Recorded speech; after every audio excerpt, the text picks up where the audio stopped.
আসসালামু আলাইকুম, নাদিম বলছিলাম দক্ষিণ কোরিয়া থেকে।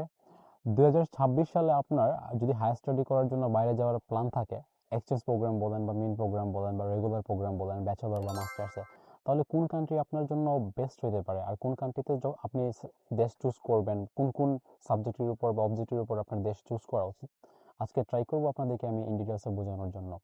তো আপনি যখন হায়ার স্টাডিজ করার জন্য দেশের বাইরে যাবেন, তখন আমি মনে করি আপনার 7 থেকে 8টি ফ্যাক্টর রয়েছে যে ফ্যাক্টরের প্রতি আপনার ফোকাস রাখা উচিত। যেমন নাম্বার ওয়ান হতে পারে আপনার অ্যাফোর্ডেবিলিটি। আপনি কোন দেশে যাবেন, আপনার বাজেট কীরকম, ফার্স্টে ওইটার দিকে কিন্তু আপনার নজর দেওয়া উচিত। ধরুন আপনার যদি বাজেট থাকে 7 থেকে 10 লক্ষ টাকার মতো, তাহলে কিন্তু আপনি এশিয়ান কোনো কান্ট্রি চুজ করতে পারেন। আর আপনি ধরেন যদি লো বাজেট থাকে, তাহলে কিন্তু আপনি ইউরোপের হাইস্ট হয়তো বা ইতালি, যেসব কান্ট্রিতে আপনার টিউশন ফি কম, সেই কান্ট্রিগুলো চুজ করতে পারেন। বাট আপনি কিন্তু 7 থেকে 10 লক্ষ টাকার বাজেটের মধ্যে কিন্তু আপনি বেসিক্যালি অস্ট্রেলিয়া, নিউজিল্যান্ড এগুলো চুজ করতে পারবেন না। তো ফার্স্টে আপনাকে মেনশন ক্লিয়ার করা লাগবে যে আপনার বাজেট কীরকম, আপনি কোন দেশে যেতে চান। দেন নাম্বার টুতে যদি বলি আমরা, যে ইউনিভার্সিটি অ্যান্ড কোর্স। যেমন আপনি ধরেন ব্যাচেলর কমপ্লিট করেন বিবিএতে, তাহলে তো আপনি মাস্টার্সে সিএসসি পড়তে যাবেন না। তো আপনি ফার্স্টে একটা ফোকাস করে রাখবেন আপনার ব্যাচেলর কোর্স কমপ্লিট হওয়ার পরে বা আপনার ইন্টারমিডিয়েট কমপ্লিট হওয়ার পরে, যে আপনি কোন দেশে যাবেন, কোন ভার্সিটিতে যাবেন, আর কোন সোর্সে নিয়ে পড়াশোনা করবেন। এখন আমি মনে করি আপনি যদি ইন্টারমিডিয়েটে থাকেন, তাহলে আপনি লাস্ট ইয়ারে থাকতে থাকতে আপনার এরকম প্ল্যান করা উচিত। আর আপনি যদি মাস্টার্স করতে যান, তাহলে আপনি ব্যাচেলরের লাস্ট ইয়ারই আপনার এইসব প্ল্যান করে রাখা উচিত। যেমন আমরা সবাই জানি, যেমন আপনি যদি মেলবোর্নে যান, তাহলে তো জব অপরচুনিটি ভালো হতে পারে। বাট আপনি যদি একটু পিছনের দিকে ভার্সিটিগুলোর বা পিছনের দিকে সিটিগুলোতে যান, তাহলে তো আপনার জব অপরচুনিটি বা ইউনিভার্সিটি অপরচুনিটি কম হতে পারে। দেন নাম্বার থ্রিতে যদি আমরা বলি, তাহলে প্রোফাইল। আমাদের অনেকের হয় কি, ইন্টারমিডিয়েট কমপ্লিট করার পরে বা ব্যাচেলর কমপ্লিট হওয়ার পরে আমাদের একটু গ্যাপ হয়ে যায়। বা আমার প্রোফাইলের কথা যদি বলি, আমার সিজিপিএ, জিপিএ, তারপর রেজাল্ট, সব কিছু কিন্তু মোটামুটি জব এক্সপিরিয়েন্স ম্যাটার করতে পারে। যেমন বেসিক্যালি কি হয়, কানাডার কথা বলেন বা ইউকের কথা বলেন বা অস্ট্রেলিয়ার কথা বলেন, ওরা কিন্তু আপনার যদি খুব বেশি গ্যাপ হয়ে যায়, তাহলে কিন্তু সেটার একটা প্রপার এক্সপ্লেনেশন চাই। আপনাকে কিন্তু অলমোস্ট মাথায় রাখা লাগবে যে ওইরকম প্রপার এক্সপ্লেনেশনটা কিন্তু আপনাকে দিতে হবে। তারপর আসি আমরা মেজর সিটির কথা। এখন সাপোজ ধরেন আপনি যদি আয়ারল্যান্ড চুজ করেন হায়ার স্টাডিজ করার জন্য, তাহলে কিন্তু আপনি ডাবলিন ছাড়া এরকমভাবে কোনো বড় সড়ো সিটি পাইতেছেন না। আর বা আপনি যদি সাউথ কোরিয়াতে আসেন বা জাপানে আসেন, তাহলে কিন্তু অলমোস্ট আপনার বুসান, সোল বা টোকিও, এগুলো থেকে কিন্তু মোটামুটি সিটি চুজটা কিন্তু আপনার জন্য একটা মেজর একটা ইফেক্টিভ পয়েন্ট হইতে পারে। বাট আপনি যদি ইউকের কথা বলেন, তাহলে কিন্তু আপনি লিভারপুল বলেন, লন্ডন বলেন বা ম্যানচেস্টার বলেন, অনেকগুলো সিটি পেয়ে চাইতেছেন। তো মেজর সিটিসটা কিন্তু আপনার স্টাডির ক্ষেত্রে একটা বড়সড় একটা ইফেক্ট ধারণ করে, কারণ আপনি কিন্তু বেসিক্যালি ওইখানে গিয়ে কিন্তু মোটামুটি একটা নির্দিষ্ট টাইম পার হওয়ার পর যেহেতু আপনি জব খুঁজবেন, অ্যান্ড ওইখানে যদি আপনি সিটিগুলো চুজ করেন, তাহলে কিন্তু আপনার ওই লোকালিটির একটা ভালো একটা দারুণ প্রভাব ফেলে আর কি। দেন এর পরের পয়েন্টে যদি আমরা যাই, তাহলে ফান্ড। এখন আমরা যদি কথা বলি, যেমন অস্ট্রেলিয়ার ক্ষেত্রে আপনার অনেক ইউনিভার্সিটির আপনার লাস্ট 1 বছরের ব্যাংক স্টেটমেন্ট চাই, বেসিক্যালি 6 মাসের মতো চাই। তো অনেক ইউনিভার্সিটি আবার এই জিটিআই ক্লিয়ারেন্সের জন্য অনেক সময় 1 বছরের চাইতে পারে, এম্বাসি রিকোয়ারমেন্ট এরকম হতে পারে। নিউজিল্যান্ডের ক্ষেত্রেও লাস্ট 6 মাসের ব্যাংক স্টেটমেন্ট চাই।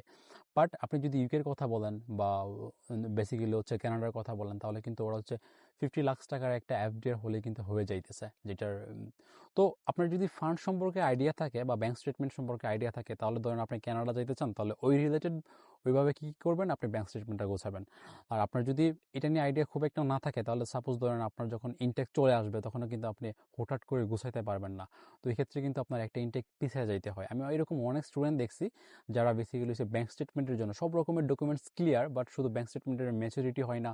তো এই জন্য তারা অ্যাপ্লাই করতে পারে না, বা যদি অ্যাপ্লাই করে ফেলে, এই রিজনে কিন্তু তারা ভিসা রিজেকশন পায়। আবার ইউএসের কথা যদি বলি, আমরা বেসিক্যালি ইউএসএ কিন্তু আপনার কোনো ডকুমেন্টেশন দেখে না। জাস্ট আপনার ইন্টারভিউ কেমন হইতেছে ওইটার উপর ডিপেন্ড করে কিন্তু আপনাকে নর্মালি ভিসা প্রোভাইড করে দিতেছে। তো যেসব কান্ট্রির ক্ষেত্রে আপনার ডকুমেন্ট অনেক বেশি ভেরি করে, আপনার কিন্তু উচিত উচিত যে ডকুমেন্টেশনের ব্যাপারে অনেক বেশি ক্লিয়ার হওয়া। দেন এরপরে আপনার ভিসা রিকোয়ারমেন্টস বা ভিসা সিউরিটি কীরকম। বেসিক্যালি আমরা জানি নিউজিল্যান্ডের কথা বলি বা যদি আমরা ইউকের কথা বলি, এসব কান্ট্রিতে কিন্তু আপনার ভিসার খুব বেশি একটা রিফিউজাল হয় না, নর্মালি যদি আপনি আপনার প্রপার ডকুমেন্টেশন দেখাইতে পারেন আর কি। আর আপনি যদি এখন বর্তমান সিচুয়েশনে সাউথ কোরিয়ার কথা বলেন বা জাপানের কথা বলেন, ল্যাঙ্গুয়েজ প্রোগ্রাম বলেন, অলমোস্ট কিন্তু ভিসা রেশিও 99%। তো আপনি যখন কোনো কান্ট্রি চুজ করবেন, তখন কিন্তু মোটামুটি আপনাকে এই জিনিসটা মাথায় ক্লিয়ার রাখা লাগবে যে আপনি কি ভিসা পাইতেছেন কিনা। ধরুন আপনি যদি ইতালির কথা বলি বা আমরা যদি হাঙ্গেরির কথা বলি, এসব কান্ট্রি কিন্তু ভিসা রেশিও মোটামুটি আমরা সবাই জানি লো।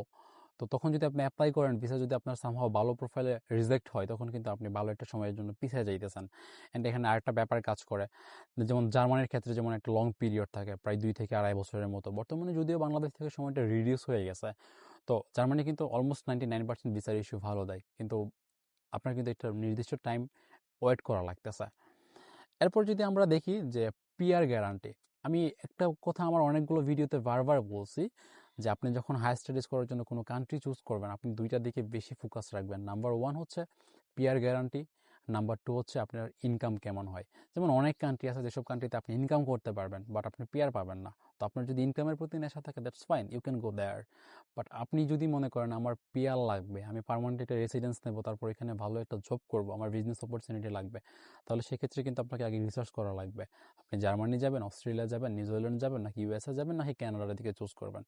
অ্যান্ড ফাইনাল আমাদের যে টার্ম হইতে পারে লাইফস্টাইল। আমরা জানি এক এক দেশের কালচার, হিস্ট্রি সব কিছু ডিফারেন্ট।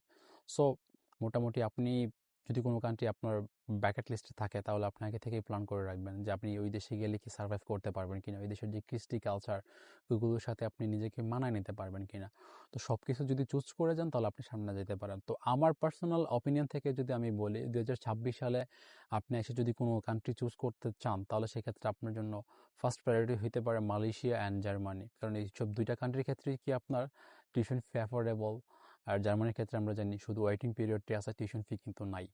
আর মালয়েশিয়ার ক্ষেত্রে কিন্তু just normal tuition fee provide করবেন আপনি, যেহেতু বাংলাদেশ থেকে অনেক ইউরোপিয়ান কান্ট্রি বা আমেরিকান কান্ট্রি বা কানাডা অলমোস্ট এখন ভিসা দিতেছে না। তো যদি আপনি মালয়েশিয়াকে চুজ করতে পারেন, পরবর্তীতে কিন্তু আপনি এটাকে কাজে লাগিয়ে অন্য কোনো দেশে যাইতে পারবেন, বা আপনি চাইলে জাপান, সাউথ কোরিয়াকে চুজ করতে পারেন। বাট ভিসার ইস্যুর দিক থেকে যদি আপনি এখন হিসেব করেন, তাহলে কিন্তু বর্তমানে আপনার জন্য ভালো অপশন হতে পারে জার্মানি। অ্যান্ড যেহেতু লাস্ট 3 থেকে 4টা সেমিস্টারে কানাডা ওইভাবে ভালোভাবে ভিসা প্রোভাইড করে নাই বাংলাদেশি স্টুডেন্টদেরকে, খুব সম্ভবত কানাডার ভিসা ইস্যু কিন্তু সামনে বাড়তে পারে, যেটা হচ্ছে অনেক নেটিজেনরাই বলতেছে। তো আই গেস মালয়েশিয়া, তারপর হচ্ছে আপনার জার্মানি, কোরিয়া, জাপান, তারপর হচ্ছে আপনার নিউজিল্যান্ড, এই কান্ট্রিগুলোকে হচ্ছে আপনি ভিসার ইস্যুর দিক দিকে থেকে কল্পনা করে হচ্ছে সামনের দিকে প্ল্যান করতে পারেন। ধন্যবাদ। যদি আপনাদের এই রিলেটেড কোনো ইনফরমেশন লাগে, আমাকে ডিএম করতে পারেন, আমি আপনাদেরকে হেল্প করে ট্রাই করবো। ভালো থাকবেন, আল্লাহ হাফেজ।